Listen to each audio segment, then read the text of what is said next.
সুপ্রিয় দর্শক, সবাইকে স্বাগত জানাচ্ছি টিভিএন 24 আয়োজিত নিয়মিত অনুষ্ঠান আওয়ার ডেমোক্রেসি। আমি হাবিব রহমান আছি আপনাদের সাথে।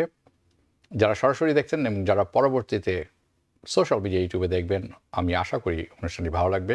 আপনাদের মতামত জানাবেন। অনুষ্ঠানটি শুরু করব কিছু তথ্য উপস্থাপনের মাধ্যমে। গাজা উপত্যকার আল মাওয়াসিতে ইসরায়েলি বাহিনীর বোমা হামলায় শুক্রবার 11 জন আজ শুক্রবার 11 জন প্যালেস্টাইনের মৃত্যু হয়েছে, আহত হয়েছে আরও 40 জন। রাফার সাউদার্ন অঞ্চলের এই শহরটিতে গাজার বিভিন্ন জায়গা থেকে বস্তুচ্যুত হয়ে আসা পরিবার আশ্রয় নিয়েছেন। এদিকে গাজা সিভিল ডিফেন্স এজেন্সি জানিয়েছে ইসরায়েলের বিমান হামলায় তাদের 3 জন চিকিৎসক মারা গেছেন এবং ডজনেরও বেশি চিকিৎসক কর্মী আহত হয়েছেন। এই চিকিৎসকরা ব্যারাজ রেফিউজি ক্যাম্পে ইসরায়েলের যে হত্যাযজ্ঞ চালিয়েছে সেখানে কেউ বেঁচে আছে কি না সেই সন্ধানে গিয়েছিলেন। Can you imagine? এবং মেডিকেল কর্মীদের উপর এই হামলার উদ্দেশ্য হলো প্যালেস্টিনরা যাতে গাজা ছাড়তে না পারে ও চিকিৎসা নিতে না পারে। এই জন্য ইসরায়েলি কর্তৃপক্ষ প্রতিনিয়ত বাধা তৈরি করছে। ইসরায়েলের প্রধানমন্ত্রী বেঞ্জামিন নেতানিয়াহু বারবার অভিযোগ করে আসছেন যে আমেরিকা তাদের সামরিক সহায়তা পাঠাতে দেরি করছে। এই অভিযোগ যে সঠিক নয় তা প্রমাণের চেষ্টা করছে বাইডেন প্রশাসন। Again, can you imagine that? চলতি সপ্তাহে হোয়াইট হাউস জানিয়েছে গত অক্টোবর থেকে এ পর্যন্ত ইসরায়েলকে $6.5 বিলিয়ন সামরিক সহায়তা দেওয়া হয়েছে। ইসরায়েলের প্রতিরক্ষা মন্ত্রী ইয়ভ গ্যালানের নেতৃত্বাধীন একটি দল এই মুহূর্তে আছে ডিসিতে। আমেরিকার কর্মকর্তাদের সাথে বৈঠকের সূত্র ধরে এই তথ্য বের হয়ে এসেছে। গত বুধবার ওয়াশিংটন ডিসিতে ইসরায়েলের প্রতিরক্ষা মন্ত্রী সাংবাদিকদের বলেছেন, যদি হিজবুল্লাহ সীমান্তে হামলা বন্ধ না করে তাহলে ইসরায়েল লেবাননে এমন অবস্থা করবে, এমনভাবে বোমা ফেলার প্রতিশ্রুতি দিয়েছে যাতে দেশটি স্টোন এজ বা প্রস্তর যুগে ফিরে যাবে। বুধবার ক্যাপিটাল হিলে কংগ্রেসের সদস্যদের সাথে দেখা করার পর যুদ্ধবিরোধী সংগঠন কোট পিঙ্কের এক কর্মীর মুখোমুখি হন ইসরায়েলের প্রতিরক্ষা মন্ত্রী গ্যালান্ট। চলুন দেখে নেই সেটি। Gallant, you are a war criminal. How dare you enter our city and our country? You are a war criminal. And shame on you for letting them in here. Shame on all of you for protecting a war criminal. Capitol Hill থেকে বড় খবর হলো Israel Hamas যুদ্ধে গাজার health মিনিস্ট্রির হতাহতের সংখ্যা দেয়া যে সেটা স্টেট ডিপার্টমেন্ট যাতে রেফারেন্স হিসাবে ব্যবহার না করে, অর্থাৎ গাজা মিনিস্ট্রি থেকে যে আহতের সংখ্যা বলা হচ্ছে সেটি যাতে উল্লেখ করা না হয় সোজা ভাষায়। এ লক্ষ্যে হোয়াইট হাউস একটি সংশোধনী পাশ করেছে এবং তার আইন প্রণেতারা বৃহস্পতিবার এ নিয়ে ভোটাভুটি হয় এবং কংগ্রেসের একমাত্র প্যালেস্টিনিয়ান আমেরিকান মিশিগানের ডেমোক্রেটিক আইন প্রণেতা রাশিদা তালেব গাজার ইসরায়েলের হামলার 37,700 প্যালেস্টিনিয়ানের মৃত্যুর খবর জানান এবং যার মধ্যে 15,000 রয়েছে শিশু। বিষয়টি কংগ্রেসের সামনে তুলে ধরেন তিনি। বৃহস্পতিবার রাতে অনুষ্ঠিত হয়ে গেল 2024 সালের প্রেসিডেন্ট নির্বাচনী সামনে রেখে প্রেসিডেন্ট বাইডেন ও সাবেক প্রেসিডেন্ট ট্রাম্পের মধ্যকার প্রথম বিতর্ক। সিএনএনের অ্যাটলান্টা হেডকোয়ার্টারে এই প্রেসিডেন্ট ডিবেটের আয়োজন করা হয়। 90 মিনিটের বেশি তাদের মধ্যে বিতর্ক হয় এবং ট্রাম্পকে বারবার মিথ্যা রেফারেন্স ও ভুল তথ্য দিতে দেখা যায়। বাইডেন প্রশাসনের ইমিগ্রেশন পলিসি, অভিবাসন প্রত্যাশীদের দেশে বাড়তে থাকা এবং তাদের অপরাধের কারণ হিসাবে কাঠগড়ায় দাঁড়া করানোর অপচেষ্টা এবং প্রচেষ্টা চালিয়ে যান সাবেক প্রেসিডেন্ট ট্রাম্প।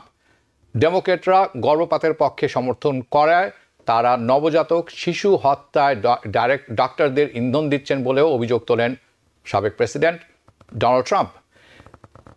সিএনএনের moderator Jake Tapper and Dana Bash বিতর্কের সময় এই ট্রাম্পের মিথ্যাচারের বিরুদ্ধে কোনো চ্যালেঞ্জ জানাননি, অর্থাৎ তারা চ্যালেঞ্জ জানাতে ব্যর্থ হয়েছেন। বাই দ্য ওয়ে, ডানা ব্যাশ is a very bad journalist, অত্যন্ত খারাপ একজন জার্নালিস্ট। ইনি সিএনএনে কীভাবে চাকরি পেলেন এটি একটি আশ্চর্য একটা ব্যাপার। জ্যাক ট্যাপার আমি মনে করেছিলাম তিনি হয়তো কিছুটা কাভার করবেন। No, It was a bad journalism. Forget about the বিতর্ক প্রসঙ্গে আসছি। এই বিতর্কে প্রেসিডেন্ট বাইডেন ছিলেন ধীর, বিচ্ছিন্ন, তার কথা জড়িয়ে যাচ্ছিল, মনে হয়েছে মাঝে মধ্যেই তিনি খেই হারিয়ে ফেলছেন এবং নিজের চিন্তা রেখার খেই হারিয়ে ফেলেছেন বেশ কয়েকবার। By the way, at the same time আমি আপনাদেরকে জানিয়ে রাখতে চাই, it marked the first time a sitting president debated a former one, এবং সাবেক প্রেসিডেন্টকে ডিবেট করেছেন। It's the first time in the history. It also marked two oldest candidate ever ran for the US presidency. Two oldest candidate to ever run for president. দুজন এত বয়স্ক এর আগে কেউই রান করেনি, যারা দুজনে প্রেসিডেন্ট হওয়ার জন্য রান করছেন, এত বয়স্ক কেউ ছিল না ইতিহাসে নেই। তাদের কম্বাইন্ড এজ হচ্ছে 159 বছর। The combined age of this two individuals are 159 years. It was more an incoherent, a debacle that any substances debate that you can think of. এই বিতর্কের কিছু অংশ দেখাবো আমরা, মন্তব্য শুনবো এবং বিস্তারিত আলোচনায় যাব। আমার সাথে আজ যোগ দিয়েছেন professor doctor M Khalequzzaman, Commonwealth University of Pennsylvania, স্বাগত জানাচ্ছি আপনাকে। এবং আমার সাথে আরও আছেন professor doctor Munir Mostafa Ali, South University of Baton Rouge, স্বাগত জানাচ্ছি আপনাকে। আমরা ডিবেটটি দেখেছি। আমি প্রথমেই ডিবেট থেকে শুরু করব, এরপর আন্তর্জাতিক প্রসঙ্গে যাব এবং সময় থাকলে জামাল বোমেনের ব্যাপারটি আলোচনা করতে পারি। কিন্তু আমি জামাল বোমেনের ব্যাপারটি আলোচনায় প্রথমেই সেরে ফেলি। আমি ছোট্ট করে জানতে চাই, জামাল বোমেন নিয়ে আলোচনা হয়েছে। আপনারা যারা জানেন, জামাল বোমেন উনি হচ্ছেন কংগ্রেসম্যান, নিউ ইয়র্ক 16 ডিস্ট্রিক্টের, যিনি ইনকামবেন্ট, অর্থাৎ তিনি এই মুহূর্তে কংগ্রেসম্যান, যিনি প্রাইমারিতে পরাজিত হয়েছেন। নিউ ইয়র্ক ডেমোক্রেটিক প্রাইমারিতে পরাজিত হওয়া মানে আপনি আর এই পদে আপনার দলের পক্ষ থেকে নির্বাচন লড়তে পারবেন না। এই নির্বাচনে আমেরিকার ইতিহাসে প্রেসিডেন্ট নির্বাচন কিন্তু সামনে, তার চেয়েও বেশি সবচেয়ে ব্যয়বহুল একটি নির্বাচন হয়ে গেল। নট অ্যাকচুয়াল নির্বাচন, নট জেনারেল নির্বাচন, প্রাইমারিতে $24.8 মিলিয়ন খরচ করা হয়েছে। তার বিপক্ষে যে দাঁড়া করানো হয়েছিল তার নাম হচ্ছে জর্জ ল্যাটিমার, যিনি প্রো ইসরায়েলি, যার সমর্থন পেয়েছেন ইনি হিলারি ক্লিন্টনের কাছ থেকে, এবং এই প্যাক জুইশ লবির ব্যাপক পরিমাণ তহবিল তারা পেয়েছেন। আমি দুজনের কাছে আপনাদের কাছে কে প্রশ্ন করবো সংক্ষেপে, কারণ আমি আসল ব্যাপারে চলে যাব। আমি খালেকুজ্জামান আপনার কাছে যাব। তাহলে এই প্যাক যেভাবে অর্থের বিনিময়ে এই সিটটি কিনে নিল, এটি আসলে কি বার্তা বহন করে? হোয়াট ডাজ ইট টেল আস? সংক্ষেপে। জি, ধন্যবাদ আপনাকে। দেখুন, জামাল বোমেন একটা মানে প্যালেস্টাইনি না, শুধু সমস্ত সত্যের পক্ষে, নির্যাতিত মানুষের পক্ষের একটা হচ্ছে কণ্ঠস্বর আমেরিকাতে। তাকে সে স্কোয়াডের একটা অংশ। তাকে যেভাবে তারা দলবদ্ধভাবে ধরাশায়ী করে ফেল করে ফেললো, এটা একটা খুব খারাপ বার্তা বহন করে। এর কারণ হচ্ছে এখানে এটা থামবে না। তারা কিছুদিন পর এওসি কে কিভাবে সরানো যায় সেই চেষ্টা অ্যাবসলিউটলি করবে। তারপরে হচ্ছে রাশিদা তালিব, ইলহান উমর, এরপরে করি বোস, তারা সবাইদেরকে কিভাবে এই থেকে কংগ্রেস থেকে মানুষের প্রতিনিধিত্ব করা থেকে দূরে রাখা যায় সেই প্রচেষ্টা তারা অবশ্যই করবে। এটা খুবই একটা অশনি সংকেত।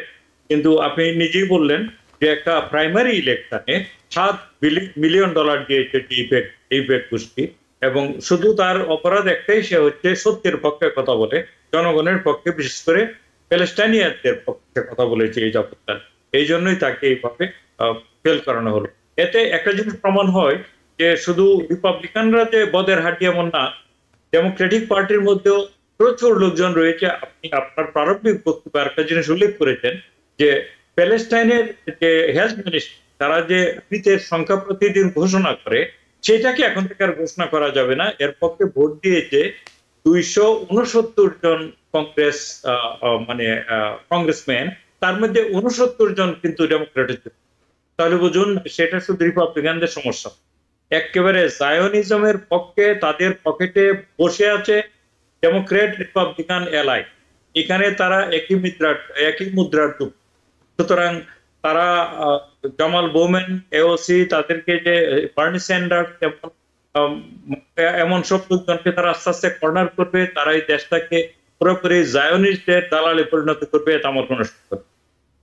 জি, ধন্যবাদ আপনাকে। আমি মনির মুস্তফা আলী আপনার ইনিশিয়াল থটটি শুনবো।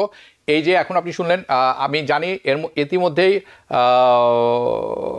কোরি বুশ ছাড়া রাশিদা তালেব এবং আলেকজান্ড্রিয়া অকাসিও কর্টেজ দে আর সেফ, তারা পার পেয়ে গেছেন, তাদের প্রাইমারি ইজ সেফ। কিন্তু কোরি বুশ কিন্তু ব্যাপক চ্যালেঞ্জের মাঝখানে পড়তে যাচ্ছেন এবং মোকাবেলা করতে হবে তাকে। তার মানে এই যে স্কোয়াড যারা আছে, স্কোয়াডের একজন মানে এই প্যাক স্কোয়াডের একজনকে কিন্তু ধরাশায়ী করলো অর্থের বিনিময়ে। তার অর্থ হচ্ছে আমেরিকাতেও তৃতীয় বিশ্বের মতো দেশের মতো অর্থের মাধ্যমে সিট কেনা যায়। এটি প্রমাণিত হলো, এবং আবারও প্রমাণিত হলো যে জনগণের প্রতিনিধিত্বকারী যে লোক আছেন তারা যদি যেই সত্য কথা সৎ সাহসের সাথে উল্লেখ করেন, তারা বিপদের মুখে পড়বেন এবং সিট হারাবেন। কারণ দেশের বাইরের যে লবিটা আছে সেটা এতই শক্ত, এবং দেশের ভিতরে যে সেনেটররা আছেন তারা এতই লোভী যে আমেরিকার দেশের জনগণের স্বার্থে বাইরে যে তারা কাজ করছেন। How do you see that? Because people sneeze. Because not everyone washes their hands. Because kids touch a lot of things. Set a date to get your COVID shot and RSV if eligible. Because if you're wondering, should I get my COVID shot? Think about other people. Learn more at nj.gov/health/vaccines. আমি doctor খালেকুজ্জামানের অ্যানালিসিসের সাথে সম্পূর্ণভাবে একমত, তবে আমি একটু add করব। সেটা হলো, প্রথমে আমি মানে একমত প্রকাশ করে আরেকটু কথা বলি। সেটা হলো আমেরিকান পলিটিক্সে এখন মানে অ্যান্টি ইসরায়েলি প্রো প্যালেস্টাইনি হয়ে এখানে টিকে থাকা খুব মুশকিল।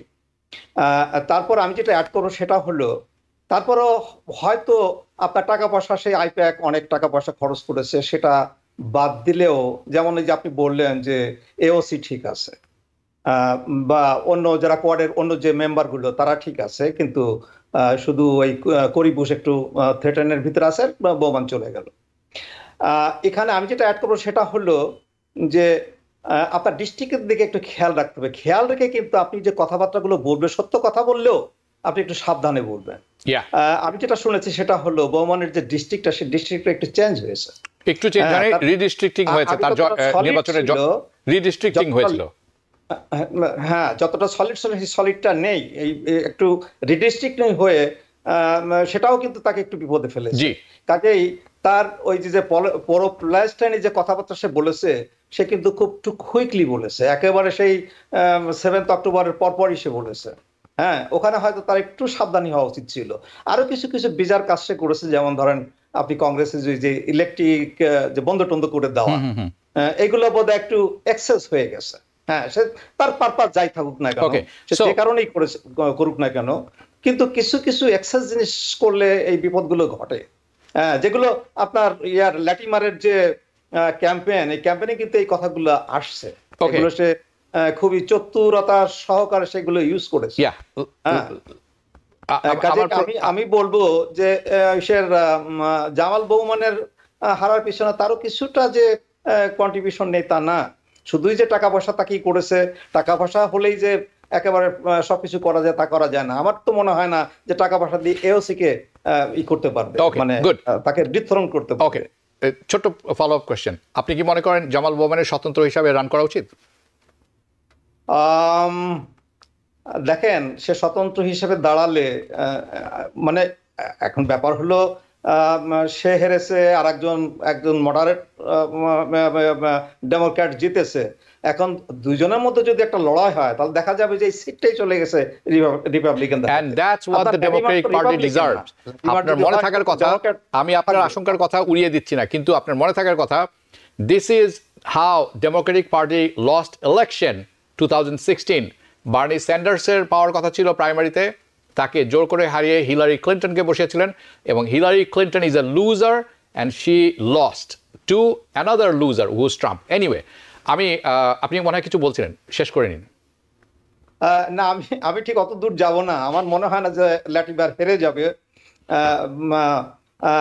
আপনার সাথে আমি একমত। মানে হিলারি ক্লিন্টনকে যেভাবে অ্যানয়েন্টেড করা হয়েছিল, আমি কিন্তু ক্লিনটনদের পক্ষে ছিলাম না। আমি যদিও মানে আমি রেজিস্টার্ড ডেমোক্র্যাট, বিল ক্লিনটন আমি বিল ক্লিনটনের বড় সমর্থক ছিল, কিন্তু তার সেই পার্সোনাল ক্যারেক্টার যখন আসলো সামনের দিকে, তখন কিন্তু আমি ক্লিনটনদের ব্যাপারে খুব একটা, আর তাছাড়া আমি হিলারি ক্লিনটনের পলিটিক্স আমি অনেকদিন ধরে খেয়াল করছি, আমি তার অনেক কিছু পছন্দ করি না, এবং অনেক ডেমোক্রেটই পছন্দ করে না। আমি কাজে এই দুটো একই রকম না, একইভাবে আমরা দেখতে পারিনি দুটো।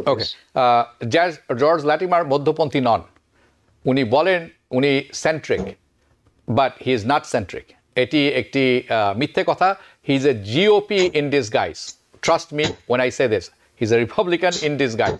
উনি একটা ভোট দিবে না কংগ্রেসে যেটা আমরা সমর্থন করি, সাধারণ মানুষ সমর্থন করে, অথবা দেশের মানুষ সমর্থন করে, কিন্তু যেটা জিওপি রিপাবলিকানের সমর্থন করে সেই ভোটে যাবে।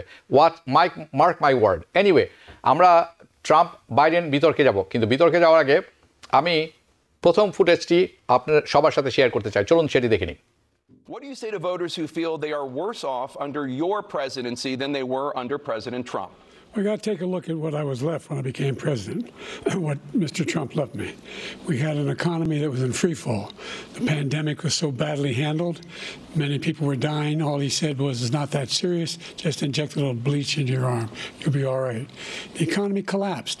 There were no jobs. Unemployment rate rose to 15%. It was terrible. And so what we had to do is try to put things back together again. And that's exactly what we began to do. We created 15,000 new jobs. We brought out in the position where we have 800,000 new manufacturing jobs. But there's more to be done. There's more to be done. Working class people are still in trouble.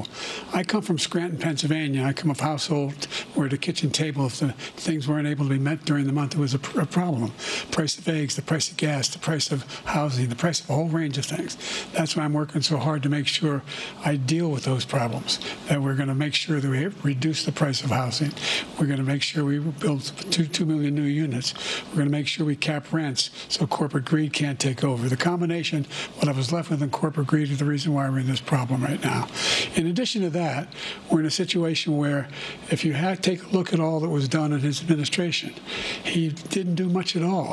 By the time he left, things were in chaos, literally chaos. And so we put things back together. We created, I said, those jobs. We make sure we had a situation where we brought down the price of prescription drugs, which is a major issue for many people, to $15 for a insulin shot as opposed to $400. No senior has to pay more than $200 for any drug, all the drugs they can include beginning next year. And the situation is and we're going to make that available to everybody, to all Americans. So we're working to bring down the price of around the kitchen table, and that's what we're going to get done. Thank you. President Trump? We have the greatest economy in the history of our country. We have never done so well. Everybody was amazed by it. Other countries were copying us. We got hit with COVID. And when we did, we spent the money necessary so we wouldn't end up in a Great Depression, the likes of which we had in 1929. By the time we finished, so we did a great job. We got a lot of credit for the economy, a lot of credit for the military, and no wars, and so many other things. Everything was rocking good. But the thing we never got the credit for, and we should have, is getting us out of that COVID mess.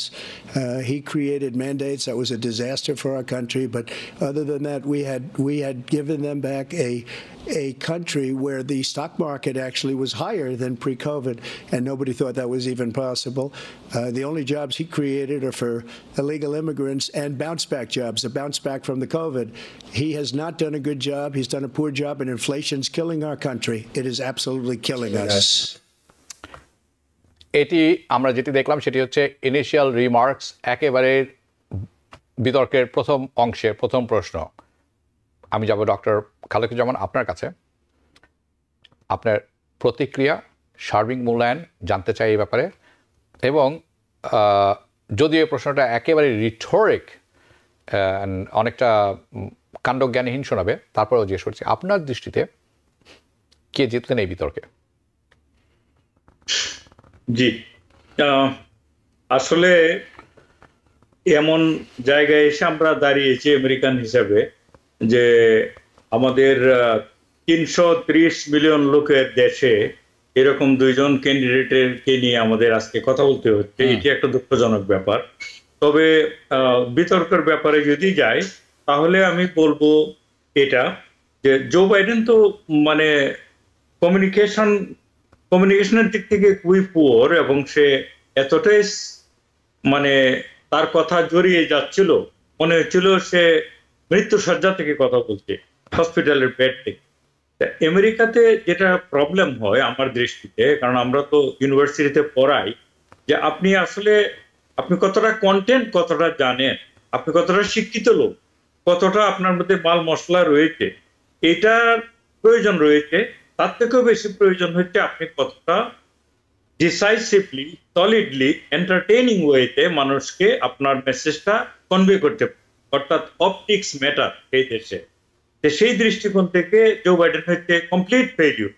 তার কথাতে যে content ছিল না এমনটা আমি বলবো না, অথবা অন দ্য আদার হ্যান্ড ট্রাম্পের যে ব্যাপার, ট্রাম্প তো হচ্ছে একটা প্যাথোলজিক্যাল লায়ার। সে টোটালি কোনো দিকে চিন্তা না করে প্রত্যেকটা সেন্টেন্স মিথ্যাচার করতে থাকে ব্যাপক কনফিডেন্স দিয়ে। এবং আপনি উল্লেখ করেছেন বক্তব্যে যারা জার্নালিস্ট ছিল, যে কেপার এবং জেনা ব্যাশ, তারা তাদেরকে ফ্যাক্ট চেক করে নাই অথবা কারেক্ট করে নাই। এখানে to be the devil's advocate আমি এটা বলি, আমি যেটা শুনেছি যে তারা ডিবেটের কন্ডিশন এই ছিল যে এখানে তারা সাংবাদিকরা শুধু দে উইল লে আউট দ্য ফ্যাক্ট, এবং যারা ক্যান্ডিডেট তাদের দায়িত্ব হচ্ছে ফ্যাক্ট চেক করা এবং তার চ্যালেঞ্জারকে চ্যালেঞ্জ করা। সেই জায়গাটাতে জো বাইডেন ব্যাপকভাবে ফেল করেছে, কারণ প্রত্যেকটা সেন্টেন্সেই হচ্ছে মিথ্যাচার করছিল মানে ট্রাম্প, কিন্তু জো বাইডেনের সেই গার্ডস ছিল না যে তার চোখে চোখ রেখে খুব কড়াভাবে, সঠিকভাবে ভয়েস উঁচু করে এই ভুলগুলি ধরিয়ে দাও। সেই সেন্সে জো বাইডেনের কথাতে কন্টেন্ট ছিল, আমি যেটা বললাম, অর্থাৎ কন্টেন্টবিহীন লোক সে না, এবং সে দেশপ্রেমিক বলা যায় যে ট্রাম্পের তুলনাতে অবশ্যই। কিন্তু এই যে পারফরমেন্স ওরিয়েন্টেড কালচার আমাদের এই দেশে, তার জন্য আমি মনে করি যে জো বাইডেন ব্যাপকভাবে খারাপ করেছে, এবং এটা যে খারাপ করেছে এটা কিন্তু ডেমোক্রেটিক স্ট্র্যাটেজিস্ট তারাই বলছি যেটা তাকে ওয়াচ করা পেইনফুল ছিল আমাদের জন্য। হ্যাঁ, তো ওই সেন্সে আপনি কে হেরেছে কে জিতেছে, এখন আপনি তো সিএনএন এর পোলটাও দেখেছেন, পোলে বলছে 33% লোক মনে করে জো বাইডেন জিতেছে, 66% লোক মনে করে ট্রাম্প জিতেছে। এখন আমি যদি বলিও যে আসলে জো বাইডেন কন্টেন্ট ওয়াইজ জিতেছে, এটা তো আমি খুব মাইনরিটি দলে পড়ে যাবো, 33%। তো সব মিলে আমি মনে করি তার পারফরমেন্সটা বিলো এভারেজ, খুবই ডিসমাল, খুবই ডিসঅ্যাপয়েন্টিং, খুবই পেইনফুল মানে জো বাইডেনের। আর ট্রাম্পের কাছ থেকে এর থেকে বেটার কিছু আমি আশা করি। মিথ্যাচার করবে এটা তার স্বভাবের মধ্যে। হ্যাঁ, আমি আপনার সাথে একেবারে একমত। হি is A pathological liar, and we have a president who's not health wise, he should be in bed. আমি গত সপ্তাহে বলেছি, আমি আবার পুনরায় বলছি, he should be in bed. Okay, now আমরা পরবর্তী যে ক্লিপটি দেখব, এটি this was a disaster. দর্শক আপনারা এটি দেখেছেন হয়তো, চলুন আরেকবার দেখে নিই। To this question about the national debt. He had the largest national debt of any president in a 4-year period, number one. Number two, that $2 trillion tax cut benefited the very wealthy. What I'm going to do is fix the tax system. For example, we have 1,000 trillionaires in America. I mean, billionaires in America. And what's happening? They're in a situation where they, in fact, pay 8.2% in taxes. If they just paid 24% or 25%, either one of those numbers, they'd raise $500 billion, I should say, in a 10-year period. We'd be able to wipe out his debt. We'd be able to help make sure that all those things we need to do, child care, elder care, making sure that we continue to strengthen our healthcare system, making sure that we're able to make every single solitary person eligible for what I've been able to do with the COVID, with dealing with everything we have to do with, look, if we finally beat Medicare. We finally beat Medicare. Monir Mostawali, it's very painful to watch. we finally killed Medicare, and এই সমস্ত 90 minute দেখার পর আমার মনে হয়েছে এই ক্লিপটি ওয়াজ আ disastrous clip. আমি আপনার ইনিশিয়াল মন্তব্য শুনবো, and what do you think about this one, কারণ এই প্রশ্নটি আমি একটু আপনাকে ঘুরিয়ে করব। প্রেসিডেন্ট বাইডেন আজ শুক্রবার নর্থ ক্যারোলিনায় নির্বাচনী প্রচারণায় গিয়ে স্বীকার করেছেন নিজের পারফরমেন্স খারাপ ছিল, এবং এই বিতর্কের পর ডেমোক্রেটিক পার্টির অনেকের মধ্যে হয়তো আগামী নির্বাচনে বাইডেন কতখানি কার্যকর হবেন এমন সন্দেহ প্রশ্ন মনে ভয় কাজ করছে। এই ব্যাপারটি তাদের পার্টির জন্যে কতখানি আশঙ্কাজনক আমি আরেকটু খুলে বলি। এই অনুষ্ঠানটি শেষ হওয়ার, বিতর্ক শেষ হওয়ার পরে আমি অনেকের সাথে ফোনে ছিলাম এবং আমার কাছে অনেক ফোন আসছিল যারা CNN MSNB দেখে থাকেন, তারা জানেন যে তাদের কমেন্টেটররা প্যানিকড, তারা রীতিমতো প্যানিকড। আমি ফাক্স দেখছিলাম এবং সেখানে শুনছিলাম ডোন্ট ইন আ ওয়ে তারা বলছিলেন ডোন্ট বিলিভ আস, আমাদের কথা বিশ্বাস করার দরকার নেই, go watch CNN and MSNBC। তারা নিজেরা বলছেন যে বাইডেন দেয়ার প্যানিক, এবং ডেমোক্রেটিক ডোনাররা কল করছেন their phones are off the hook. How disastrous was it for Democratic Party for this? Monir Mustawali. It was very disastrous. আমাদের স্বীকার করতে হবে যে বাইডেন ইজ উইদারিং ভেরি কুইকলি। আপনি যদি বাইডেনের ডিবেট বলেন, বাইডেনের বক্তৃতা বলেন, আমি কিন্তু তার অনেক ডিবেট বা অনেক বক্তৃতা আমি শুনেছি সেই আজ থেকে সেই 30 বছর 35 বছর আগে। আপনি গত 4 বছর আগের ডিবেটগুলোই দেখেন না, গত 4 বছরে সে কতটা চেঞ্জ হয়েছে। আপনার কালকে আমি যখন তার কথা শুনছিলাম আমি খুব মনোযোগ দিয়ে শোনার চেষ্টা করছিলাম, কিন্তু আমি বুঝতে পারছিলাম না তার কথাগুলো ভীষণ ইনঅডিবল, কোনো মতেই আমি মানে অনেক কথা আমি বুঝতে পারিনি। আর যে ক্লিপটা আপনি করলেন এটাকে কি বলবো, মানে সে তো ফ্রোজ হয়ে গেছে, সে তো আর তার সেই ট্রেন অফ থট নেই, সে ভুলে গেছে সে যে কি বলছে, তার সেই বিষয়টাই তার হয়তো মনে নেই।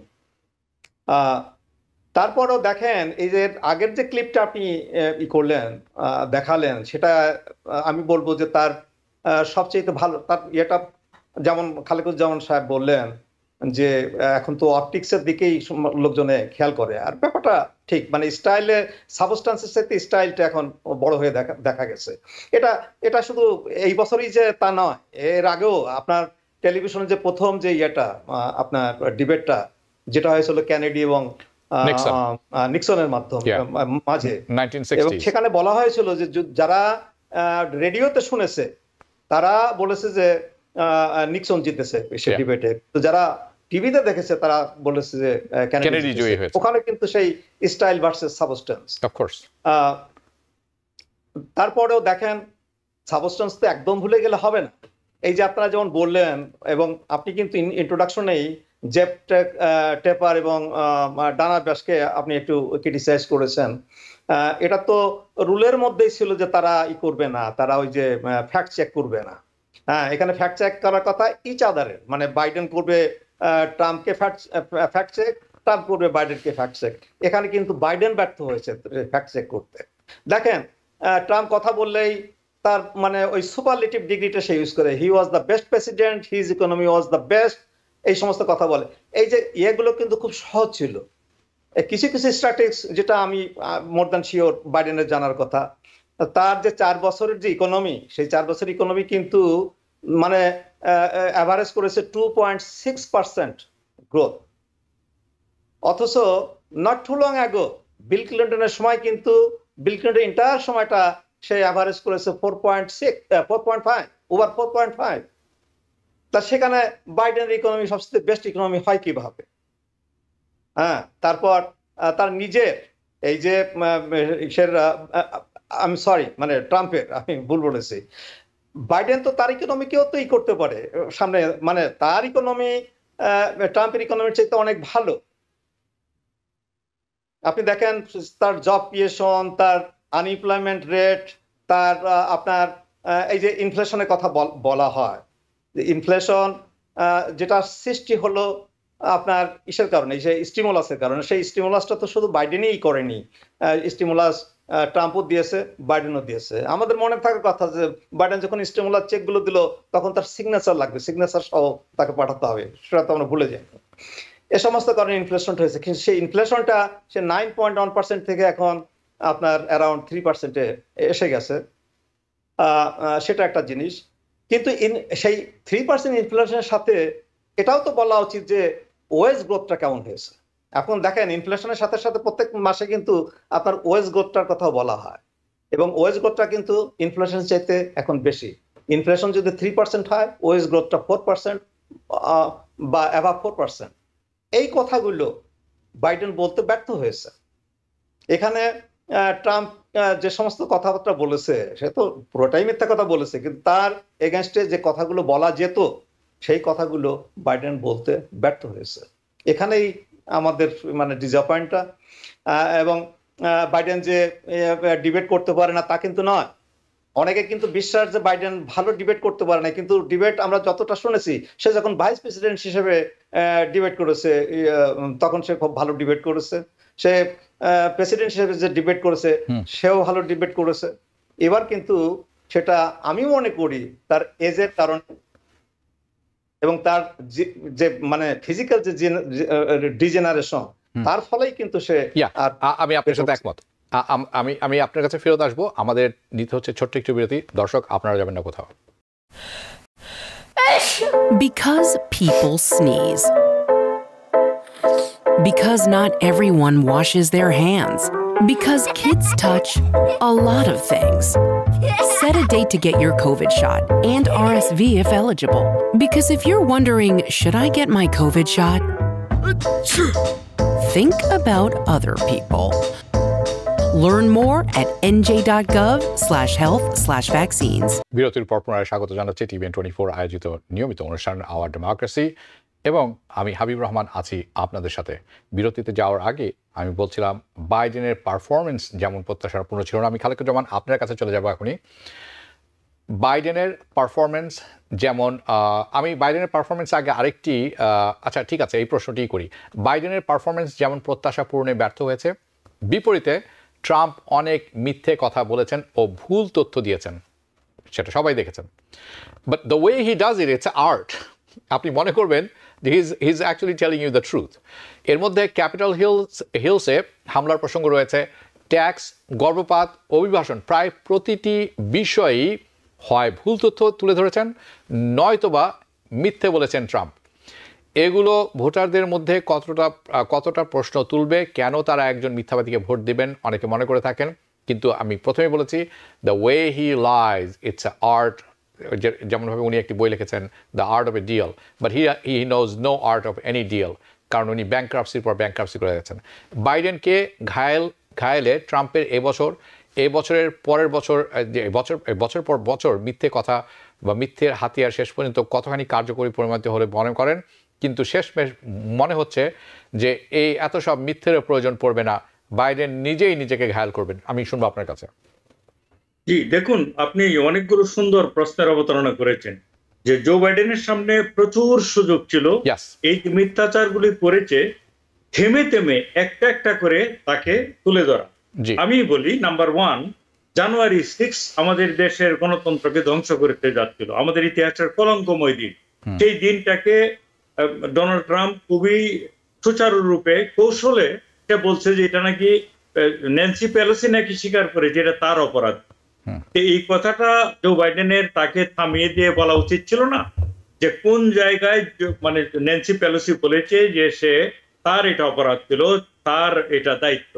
সেই মহিলাকে যখন সরিয়ে নেওয়া হলো তার জীবন রক্ষার জন্য, তারপরে ট্রাম্পের যে ভাইস প্রেসিডেন্ট তাকে হ্যাং করার জন্য তার গুন্ডা পান্ডারা সেখানে ক্যাপিটাল হিলে ঢুকে গেল, এই কথাগুলো জো বাইডেন মনে করিয়ে দিতে পারলো না যে জানুয়ারি 6 এর উপর একটা কমিশন হয়েছে এদের, সেখানের ফাইন্ডিংস গুলি কি, তুমি কিভাবে এতটা মিথ্যাচার করো, এটা একটা কথা। তারপর ট্যাক্সের ব্যাপারে যে সে ডোনাল্ড ট্রাম্প মিথ্যাচারটা করলো, সে বলতে পারতো, জো বাইডেন বলতে পারতো যে দেখো আমাদের দেশে 99% লোকের পক্ষে আমি, আর তুমি হচ্ছে 1% লোকের পক্ষে। তুমি যে ট্যাক্স ব্রেকটা দিয়েছো সেখানে $2 ট্রিলিয়ন আমাদের ক্ষতি হয়েছে, কারণ তোমার যারা ক্রোনি, তোমার যারা বাডি ধনী ব্যক্তি, তাদেরকে তুমি এই ট্যাক্স ব্রেকটা দিয়েছো। এই কথাটা সে বলতে পারতো ট্যাক্সের ব্যাপারে। ইমিগ্রেশনের ব্যাপারে বারবার ডোনাল্ড ট্রাম্প মিথ্যাচার করছে যে আমাদের দেশে 15 মিলিয়ন লোক ঢুকে পড়েছে, কিন্তু ফক্স নিউজ যখন শুনলেন পরবর্তীতে ডিবেটের পরে, তারাই বলছে 8 মিলিয়ন। একটা কথার কথা, দেখেন 8কে 15 বানিয়ে ফেললো। জো বাইডেন একবার কথাটা প্রতিবাদ করলো না। তারপর মানে ডোনাল্ড ট্রাম্প বলছে যারা ইলিগাল ইমিগ্রেন্ট তাদেরকে সোশ্যাল সিকিউরিটি দিয়ে দেওয়া হচ্ছে, মেডিকেয়ার দিয়ে দেওয়া হচ্ছে। Joe Biden being the president, সেই দেশের আইনটা জানে না যে সোশ্যাল সিকিউরিটি তাদেরকে কিভাবে দিয়ে দেওয়া যায়। যে সোশ্যাল সিকিউরিটি তো হলো একটা লোকের শিশুর 5 মাস চাকরি করতে হবে। এই বেসিক জিনিসগুলো মানে জো বাইডেনের জানা ছিল না। এই মিথ্যাচার গুলো তার টোকের উপর বলতে পারতো না। তারপর ক্লাইমেট চেঞ্জ নিয়ে সে মিথ্যাচার করে গেল।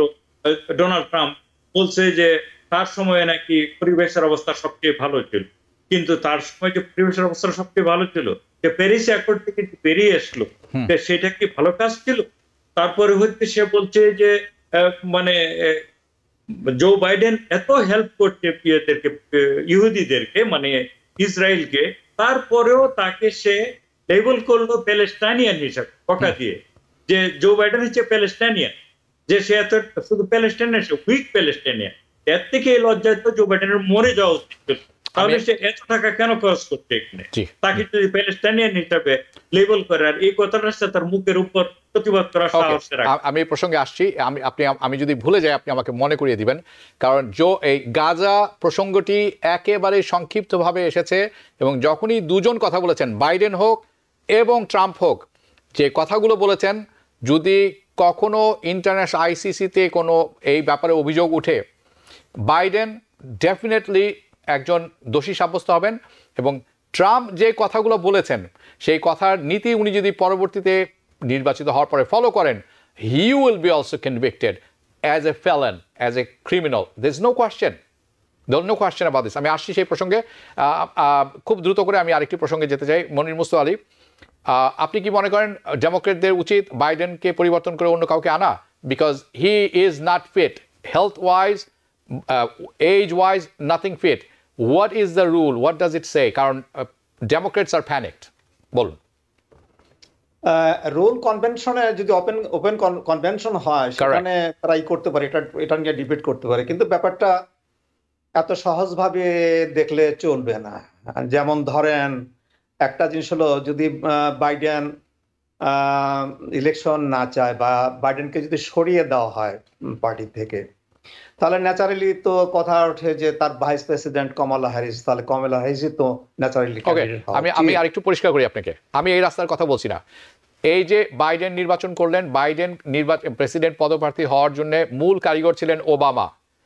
ওবামার কারণেই কিন্তু বাইডেনকে পিক করা হয়েছিল। This is inside news, by the way, অনেকেই জানেন না। এখন কি ওবামার উচিত না বাইডেনকে বলা যে বাবা তোমার বয়স হয়ে গেছে, অনেক হয়েছে, you did very good, now in order to save the democracy, তাদের মতে, and the country, আমাদের অন্য কাউকে নিতে হবে, you are not fit. And what do you think? কি মনে হয়? বাইডেন, এটা তো ওবামার পক্ষে বলাটা আমি জানি না কতটা সহজ হবে। Open the convention, open the democratic convention. যে নিউজটা আপনি দিলেন, এটা কিন্তু আমার জানা ছিল না যে মানে ওবামা একেবারে ভিতরে ক্যান্ডিডেট হওয়ার পিছনে ওবামা, আমি তো যতটা জানতাম যে সে কাউকেই সাপোর্ট দেয়নি। আমরা যেটা জানি এবং যেটা ওপেন নলেজ, সেটা হচ্ছে সাউথ ক্যারোলিনার যে কংগ্রেসম্যান ক্লাইভেন কালোদেরকে মোটিভেট করে ওই সুপার টিউজডেতে মোটামুটি বাইডেনের একটা ব্যবস্থা করে দিল। তারপর থেকে আর তো তাকে থামানো গেল না, সেটা আমরা জানি। তবে হ্যাঁ, আমি এটা সেই আপনার 2020 আমি বলেছি যে Biden should not be candidate, Biden is not going to be the best candidate. হ্যাঁ, সেখানে আপনার এলিজাবেথ ওয়ারেন ছিল, সেখানে বার্নি স্যান্ডার্স ছিল, সেখানে গ্যাভিন নিউসম ছিল, মিশিগানের দ্য মেয়র গ্রেচেন হুইটমার ছিল, অনেকে ছিল। হুইটমার ছিল, বাট এই যে বুটিজেস ছিল, বুটিজেসও খারাপ ক্যান্ডিডেট। বুটিজেস, ইয়েস। হ্যাঁ, এখন আমি এইটা আসি, এখন কি করা যায় সেখানে আমি আসি।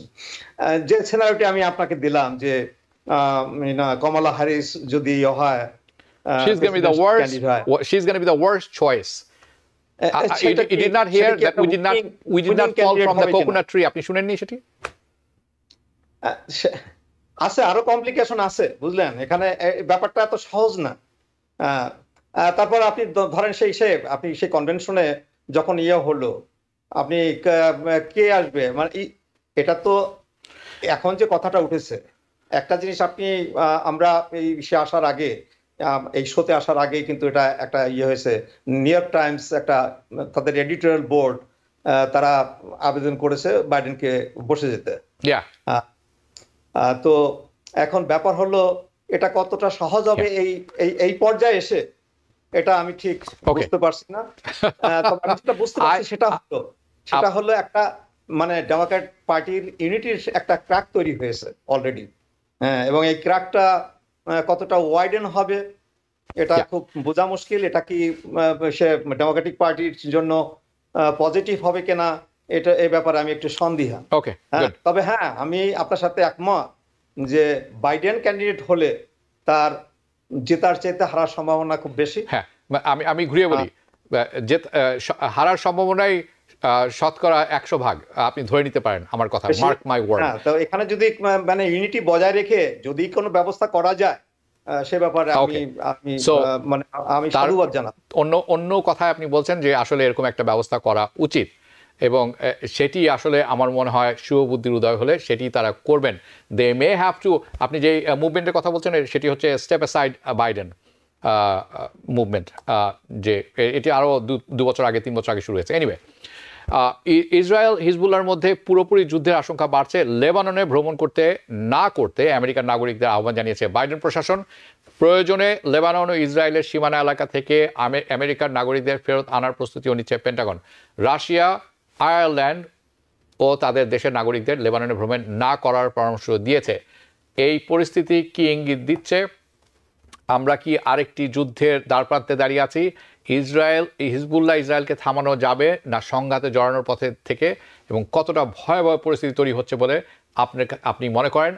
আমি যেই ইঙ্গিতগুলি দেখছি, Israel is getting ready for a war with Lebanon. কারণ নেতানিয়াহুর এখন টিকে থাকার একমাত্র পন্থা হচ্ছে সামহাও যুদ্ধকে বাড়ানো। আর কোনো কারণ আমি দেখছি না। আমি শুনবো আপনার কাছে, আমাদের হাতে সময় কম।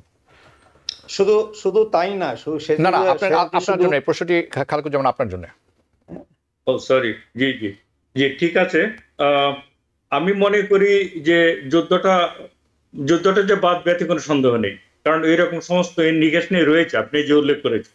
তার থেকে বড় কথা হচ্ছে আপনি দেখুন যে ইয়োয়াব গ্যালান্ট যে ডিসিতে ভ্রমণ করছেন, ডিসি, আপনি যদি খেয়াল করেন তাহলে দেখবেন যে আমেরিকা এবং ইসরায়েলি রিলেশনশিপটা এরকম যে ইসরায়েল রীতিমতো তাদেরকে আমেরিকাকে দোষারোপ করছে, তোমরা আমাদেরকে অস্ত্রপাতি ঠিকভাবে দিচ্ছ না কেন। তখন আমেরিকা কান্নাকাটি করে ভয়ে থরথর করে হাত পা কাঁপিয়ে বলছে, বাবা তোমরা আসো প্লিজ, এসে দেখে যাও, আমাদের রেকর্ডে আছে তোমাদেরকে সব অস্ত্র আমরা দিচ্ছি। মানে অ্যাজ ইফ মানে আমেরিকা বসের কাছে আনসার করে যাচ্ছে যে বাবা আমরা কিন্তু দিচ্ছি তোমাদের, তোমরা এরকম করো না, তোমরা যদি প্রয়োজন হয় নিবা। একবার আমরা একটু 2000 পাউন্ডের বোমা দিতে একটু অপেক্ষা করেছিলাম, কারণটাতে বেশি মানুষ মরে যায়। মারতে যদি হয় প্যালেস্টাইনদেরকে তাহলে 100, 200, 300 করে মারো, হাজার মেরো না, ইট লুকস ভেরি ব্যাড। এটাই হচ্ছে আমেরিকার আসলে পজিশন, মেরে ফেলো ওদেরকে 1.5 মিলিয়ন লোককে, তবে 100, 200 করে মারতে থাকে, একসাথে 2-3 হাজার মেরো না, এটা ইট লুকস ব্যাড। এটাই হচ্ছে পজিশন, এবং America will help with all their might ইসরায়েলকে যদি হিজবুল্লাহকে তারা আক্রমণ করে। কারণ মোদ্দা কথা হচ্ছে ইরান এবং তাদের যে প্রক্সি, তাদেরকে দমন করাই হচ্ছে আমেরিকার মূল লক্ষ্য এবং ইসরায়েলের মূল লক্ষ্য। ইরানের প্রক্সি তো হচ্ছে হিজবুল্লাহ, হামাস, তারপরে হচ্ছে আপনার হুতি, ওরা সবাই।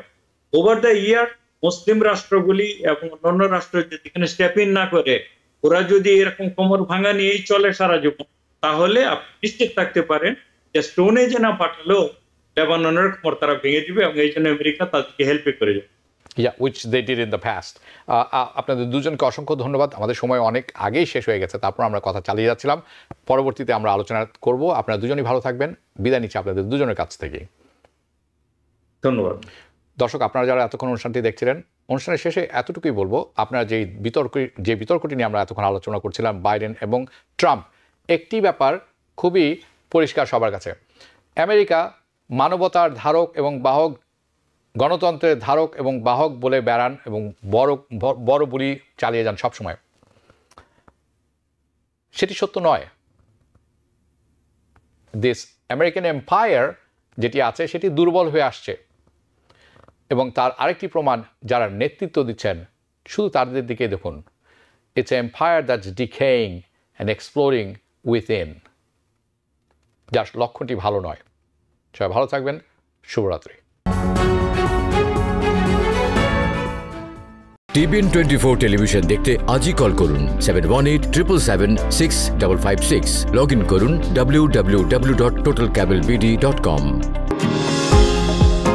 নিউ ইয়র্ক থেকে সম্প্রচারিত TBN 24 টেলিভিশন বিশ্বজুড়ে বাঙালির কণ্ঠস্বর।